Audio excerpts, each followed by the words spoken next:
Salut, on se retrouve aujourd'hui pour une nouvelle vidéo et aujourd'hui c'est la dernière vidéo de cette année 2022.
Bon, après toutes ces belles images tournées en 2022, même si c'était un petit peu long, on va parler un petit peu des statistiques et des projets que j'ai eu cette année et on va également aborder rapidement 2023. Niveau stats, cette année j'ai été plutôt servi. J'ai déjà dit ça l'année dernière, mais cette année ça a vraiment explosé. Ce que je veux dire par là, c'est que j'ai gagné plus de 340 nouveaux abonnés, ce qui fait qu'en cette fin d'année, j'ai passé la barre des 500 abonnés. Je vous en remercie énormément. Cette année, mes vidéos ont généré plus de 45 000 vues, dont 36 000 du coup sur des vidéos et un peu plus de 8 500 sur des shorts. Niveau vidéo, cette année, j'ai sorti 32 vidéos, dont 20 balades photos, 11 vidéos où je parle de matériel et une vidéo où je vous parle d'anciennes photos que je retouche. Je ne sais pas encore vraiment comment la classer, si je dois la mettre dans une série balade photo ou dans un nouveau format, mais voilà. Dans les événements qui ont marqué la chaîne cette année, en début d'année j'ai emménagé sur Angoulême, c'est pour ça que cette année il y a eu plus de vidéos balades photos dans les rues d'Angoulême, parfois en soirée et de nuit, là où avant je n'avais pas la possibilité de le faire. J'ai également acheté en ce début d'année mon Canon EOS R6 qui est pour moi le meilleur investissement que j'ai pu faire cette année. Également au courant de l'été j'ai acheté ma Blackmagic Ursa Mini 4,6K, ma caméra de cinéma de chez Blackmagic dont je vous ai pas énormément parlé sur la chaîne même si je vous ai déjà fait une vidéo dédiée. Le gros événement qui m'a marqué en cette fin d'année, c'était le prêt du Sigma 105 mm 1.4 de la part de Sigma France, en espérant pouvoir essayer d'autres objectifs de la marque. Également cette année, j'ai pu apparaître chez mes amis vidéastes, comme j'ai pu en accueillir quelques-uns sur la chaîne. Je me parle de mon apparition dans une vidéo de Alexandre Gonzalez, dont je vous avais parlé l'année dernière, ainsi que sur la chaîne de Slow31, où je vous présente mon setup, qui est un setup qui a pas mal évolué depuis la vidéo, donc je vous en referai une vidéo dédiée avec tout mon nouveau matériel. Et j'ai également pu accueillir mon ami Opus, alias Antoine, sur Angoulême pour pouvoir tourner quelques balades photos. En cette fin d'année, je suis également allé à la rencontre de Slow31 à Toulouse pour pouvoir tourner une balade photo à Toulouse avec lui et pouvoir échanger pas mal avec ce créateur. Mais ça sortira du coup courant 2023. D'ailleurs, au sujet de 2023, pour l'instant, comme l'année dernière, je préfère pas me prononcer sur des projets que je suis pas sûr de pouvoir réaliser. Pour l'instant, je peux vous dire que je vais continuer de faire les balades photos sur le même format qu'à l'heure actuelle, des fois un petit village et des fois des balades photos de rue ou ce genre de choses. Je vais également continuer de vous présenter le matériel que j'utilise quotidiennement ou alors du matériel que j'ai pu avoir entre les mains pendant quelques jours ou pendant quelques semaines. Bon, pour pouvoir terminer cette vidéo et pouvoir faire une grosse dédicace à mes collègues et amis vidéastes et créateurs, j'aurais demandé de m'envoyer une petite question à laquelle je répondrai dans cette vidéo. Donc on va commencer avec la question que Romain alias Name m'a posée. Romain est compositeur, auteur, interprète, il est également streamer Il s'est occupé de faire toutes les musiques que vous entendez à l'heure actuelle dans mes vidéos YouTube. Je le remercie énormément pour ça. Et la question qu'il m'a posée, c'est quand est-ce que tu viens sur Grenoble pour faire une balade photo sur Grenoble?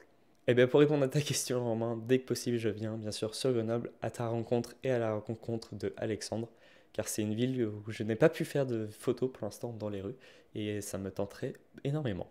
Donc pour répondre à ta question, dès que possible. Après, j'ai la question de Antoine, alias Offus, que j'ai pu accueillir sur Angoulême et à qui j'ai fait découvrir la ville, qui me demande « Est-ce que tu penses que le matériel te fait progresser ?» En vrai, cette question va très bien avec le changement de matériel que j'ai eu en début d'année. Je suis passé de mon petit Sony A6300, que j'avais déjà depuis plus de 2 ans et demi, à mon Canon EOS R6, que j'utilise maintenant depuis février du coup.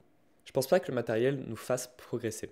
Je pense plutôt que le matériel peut restreindre notre progression. Par exemple, avec l'A6300, je me sentais vraiment bloqué dans pas mal de situations, là où le R6 a enlevé ces blocages. Je ne dis pas que le R6 est le boîtier parfait, je ne dis pas que le R6 est le boîtier que je vais pouvoir utiliser toute ma vie, parce que sans doute qu'un jour, j'aurai des nouveaux besoins et que le R6 ne pourra plus y répondre. Donc voilà pour la question d'Antoine. Après, j'ai mon ami Alexandre, dont je vous ai plusieurs fois parlé sur la chaîne, qui me demande « As-tu réfléchi à de nouveaux formats de vidéos pour l'année prochaine ?» Alors pour répondre à ta question, Alexandre, et comme j'en ai parlé rapidement avant, j'ai déjà réfléchi à 2-3 nouveaux formats que j'aimerais instaurer sur la chaîne dans cette nouvelle année. Le problème, c'est qu'à l'heure actuelle, pour pouvoir mettre en place ces formats, ça nécessite la participation de personnes autres que moi. Donc je préfère pas m'engager sur des projets que je suis pas sûr de pouvoir mettre en place, vu que je ne sais pas si les gens seront dispo ou OK pour faire ces projets. Donc pour répondre à tes questions, oui, j'y ai réfléchi. Est-ce que je peux les mettre en place maintenant? Est-ce que je peux en parler maintenant?